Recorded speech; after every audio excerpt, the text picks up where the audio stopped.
తెలుగు పిడికిలి గొప్పతనం తెలిసిపోయింది. తెలుగు మాటకి ఎంత పవరుందో ఈనాటితో తేలిపోయింది.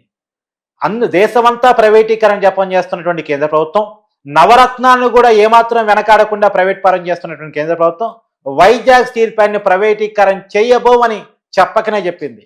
పునరుజ్జీవానికి 11,500 కోట్ల రూపాయల ప్యాకేజీ మోడీ ప్రభుత్వం ప్రకటించడం ద్వారా ఆంధ్రప్రదేశ్ ప్రభుత్వం చేసినటువంటి పనితీరు కానీ, చంద్రబాబు నాయుడు, పవన్ కళ్యాణ్ కలిసి మోడీని ఒప్పించిన విధానం కానీ ఇప్పుడు తెలిసిపోయింది. అందరూ ఆ విషయాన్ని మాట్లాడుకుంటూ ఉన్నారు. దీని మీద మరింత విశ్లేషణ మనం తీసుకునే ప్రయత్నం చేద్దాం. మనతో ఉన్నారు సీనియర్ రాజకీయ విశ్లేషకులు చందు శ్రీనివాస్ గారు.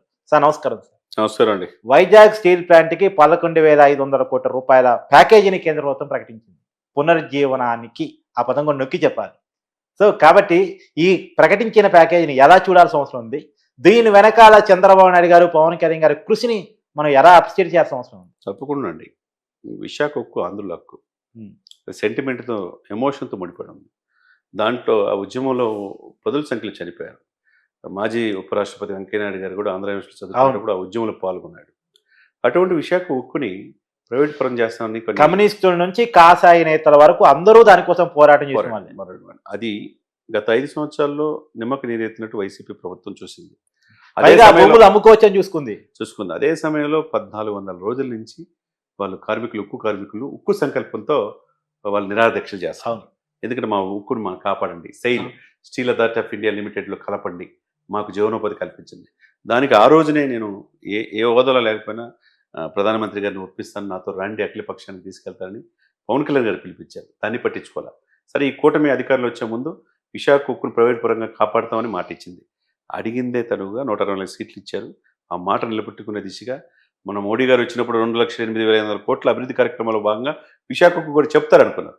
చెప్పలే, మళ్ళీ ఇది కలిసిపోతుంది ఉద్దేశంతో. ఇప్పుడు నేను అత్యవసర మీటింగ్లో, కేబినెట్ మీటింగ్లో అప్రూవల్ అయినట్టుగా తెలుస్తుంది. దీనివల్ల 11,500 కోట్లు అంటే దీనికి కావాల్సిన అప్పులు క్లియర్ చేసి, దీనికి కావాల్సిన మైనింగ్ కావాల్సింది ఏంటంటే దానికి ఈ మ్యాంగనీస్ మిగతా ఐరన్కి తగ్గట్టుగా వాళ్ళకి క్వారీస్ ఇవ్వాలి. అది కూడా ఐడెంటిఫై చేయాల్సిన బాధ్యత ఉంది. ప్రైవేట్ పరంగా కాకుండా చేయరు అనేది ఈ 11,500 కోట్లు కేటాయించడంతో ఒక రకంగా ఊపిరి పీల్చుకున్నట్టే. ఎందుకంటే ఎప్పటి నుంచో దశాబ్దాల పోరాటం ఇది. ఈ విషయంలో మాత్రం చంద్రబాబు నాయుడు గారిని, పవన్ కళ్యాణ్ గారిని ప్రత్యేకంగా అభినందించాలా. వాళ్ళ ఉక్కు సంకల్పంతో 1400 దీక్ష చేసిన వాళ్ళు కూడా వాళ్ళని అభినందించాలా. కాకపోతే ఇక్కడ ఒక్కటే కార్తీక్ గారు మనం తెలుసుకోవాల్సింది, ప్రతి ఒక్కరు జవాబుదారితనంతో ఉండాలి. హక్కులు తెలిసినప్పుడు బాధ్యతలు కూడా తెలియాలి. అంతే కదా. దానికోసం భూములు ఇచ్చిన వాళ్ళు ఉన్నారు. మీరు పని చేయకపోతే, అకౌంటబిలిటీ లేకపోతే ప్రొడక్షన్ ఎట్లా వస్తుంది? మీరు అప్పులమయం ఎందుకు అయిపోతుంది? ఒకప్పుడు నవరత్నాల తర్వాత మీ నవరత్నాల్లో చేరిన విశాఖ ఉక్కు ఎందుకు ఈ పరిస్థితి వచ్చింది? జయప్రకాష్ నారాయణ లాంటి సీనియర్ ఐఏఎస్ ఆఫీసర్ కూడా ప్రైవేట్ పరం చేస్తే బాగుంటుంది అని చెప్పేసి ఎందుకు అంటున్నారంటే, దాన్ని కూడా ఉద్యోగులు కూడా ఆత్మపరిశీలన చేసుకోవాలి.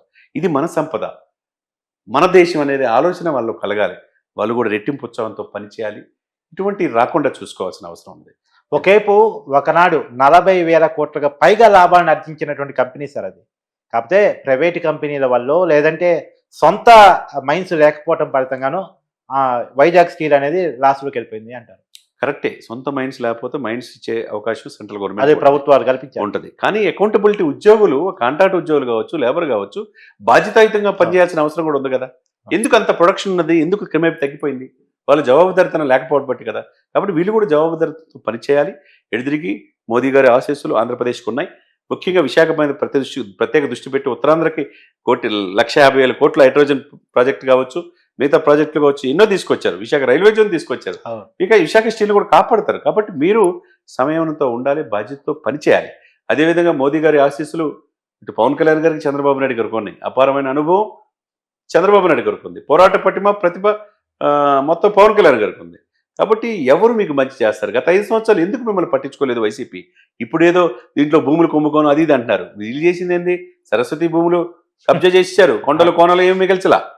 అట్లా అనుకున్నప్పుడు గ్రీన్ కో వెళ్ళినప్పుడు గ్రీన్ కోకి నేను వెళ్ళి అప్రిషియేట్ చేశాడా లేదా?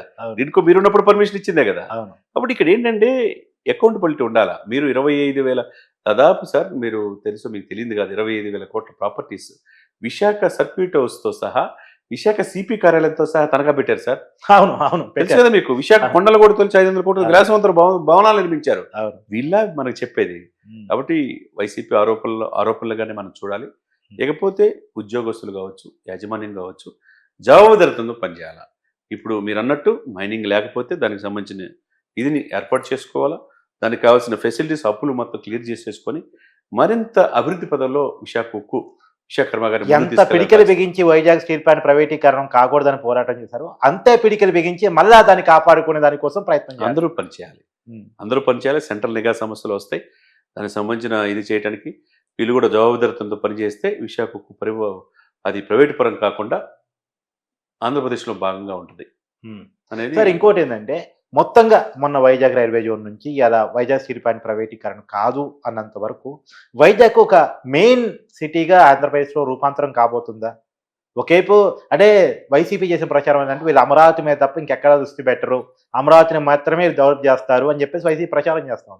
కానీ ఇలా క్లియర్గా వైజాగ్ స్టీల్ ప్లాంట్ కాపాడటం కావచ్చు, మొన్న మీరు చెప్పినటువంటి 2 లక్షల కోట్ల రూపాయల అభివృద్ధి పనులు కావచ్చు, రైల్వే జోన్ కావచ్చు, ఇవన్నీ చూసినప్పుడు అనిపిస్తుంది ఏంటి?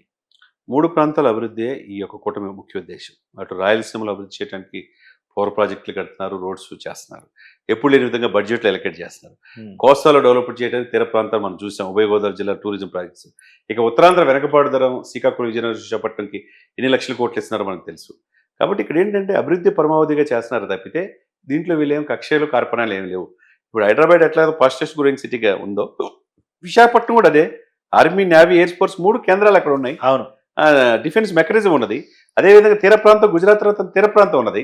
విశాఖపట్నం నుంచి అప్పుడు నెల్లూరు దాకా ఉపయోగించుకోవచ్చు ఫుడ్ ప్రాసెసింగ్ యూనిట్స్.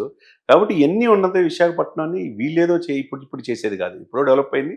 దాని విశాఖపట్నం ప్రజలు స్వామిలు వాళ్ళకి ఇవ్వాల్సిన బాధ్యత ఉన్నది. అక్కడ artificial intelligence centre of attraction అవుతుంది, ఐటీ పరిశ్రమలు రాబోతున్నాయి, ఇండస్ట్రీస్ రాబోతున్నాయి, ఫుడ్ ప్రాసెసింగ్ యూనిట్స్ రాబోతున్నాయి. దీంతో హైడ్రోజన్ పవర్ ప్లాంట్స్ అది 1,50,000 కోట్లతో అది రాబోతుంది. ఇకపోతే అనకాపల్లిలో మనం చూస్తాం, సీఎం రమేష్ గారు మనం చెప్పిన దాంట్లో కూడా బల్క్ డ్రగ్ ఇండస్ట్రీస్ రాబోతున్నాయి, రైల్వే జోన్ రాబోతుంది. ఇంకేం కావాలి? ఇవన్నిటి మధ్య ఇక్కడ ఏంటంటే అభివృద్ధి పదాలు వెళ్తున్నప్పుడు అందరూ సహకరించాలి. ఆ సహకార దిశగా ముందుకెళ్ళాలి తప్పితే విమర్శలు మానుకొని ఆంధ్రప్రదేశ్ అభివృద్ధి, సమగ్ర అభివృద్ధి, అటు రాయలసీమ కావచ్చు, కోస్తా కావచ్చు, ఉత్తరాంధ్ర కావచ్చు, 3 ప్రాంతాలు ఒకేటే అనే భావంతో ఈ కూటమి వెళ్తుంది. కార్తీక్ గారు, ఇకపోతే మీరు చెప్పినట్టుగా ఇక్కడ వైసీపీ ఏంటంటే అసలుకి అమరావతిని కిల్ చేయాలి, చంద్రబాబు ఆలోచన మనది కాదని చెప్పేసి కిల్ చేసేసి 3 రాజధానులు అన్నారు. ఇది ముందు విశాఖపట్నం క్యాపిటల్ అన్నారు. విశాఖపట్నంలో ఫ్యామిలీ కోసం 500 కోట్ల సుందర భవనాన్ని నిర్మించుకున్నారు. సరే, వాళ్ళు వెళ్ళలేదు అనుకుంటుంది వేరే విషయం. సరే, మరి ప్రజలు వెళ్ళనివ్వలేదు, ప్రజలు వెళ్ళనివ్వలే. కాబట్టి అమరావతి రాజధాని అనేది అర్థమైపోయింది. సెక్రటరియట్ ఎక్కడ ఉండాలో అక్కడ ఉంది, జ్యుడిషియల్ ఎక్కడ ఉండాలో అక్కడ ఉంది. ఇక్కడ ఉత్తరాంధ్ర ప్రజలు శాంతి కాముకులు, వలస వెళ్ళిపోతున్నారు, ఉద్యోగాలు లేక, ఉపాధి లేక. మరి మీరు 5 సంవత్సరాలు ఏం సాధించారని? అప్పటికి సార్ ఇప్పుడు 3 రాజధానులు అన్న 3 బిల్డింగ్లైనా కట్టారని ప్రజా ప్రశ్న. ఎందుకంటే ఇప్పుడు చంద్రబాబు నాయుడు గారు కట్టిన సెక్రటరియట్లోనే పరిపాలన కొనసాగించారుగా, అదే అసెంబ్లీ కొనసాగింది అంతే కదా. జగన్మోహన్ రెడ్డి గారు కట్టింది ఏంటి? ఏమి లేదండి, కట్టింది కదా విధ్వంసకరమైన పరిపాలన. 2.5 లక్షల కోట్ల అప్పుని 8 లక్షల కోట్లు యాడ్ చేశారు. అంటే 10.5 లక్షల కోట్లు అప్పు తీసుకెళ్లారు. అభివృద్ధి, సంక్షేమ మాటను బటన్ నొక్కేమన్నారు, పథకాలు అభివృద్ధి మర్చిపోయారు. రోడ్లు అస్తవ్యస్తం అయిపోయినాయి, జాబులు లేవు, కల్తీ మద్యం, ఎక్కడికక్కడ డ్రగ్స్, గంజాయి. ఏం మిగిల్చారు సార్ ఆంధ్రప్రదేశ్కి? మళ్ళీ మన మాట. అవును, ఇటువంటి అస్తవ్యస్తమైన వ్యవస్థకి కారణం గత పాలకులు. మొత్తానికి ఉత్తరాంధ్ర ప్రజలకు మంచి శుభవార్త అనుకోవచ్చా? 100% ఉత్తరాంధ్ర ప్రజలకే కాకుండా ఆంధ్రుల ఆత్మాభిమానానికి ఇది ఒక మంచి శుభవార్తగా మనం పరిగణించాం. నమస్కారం.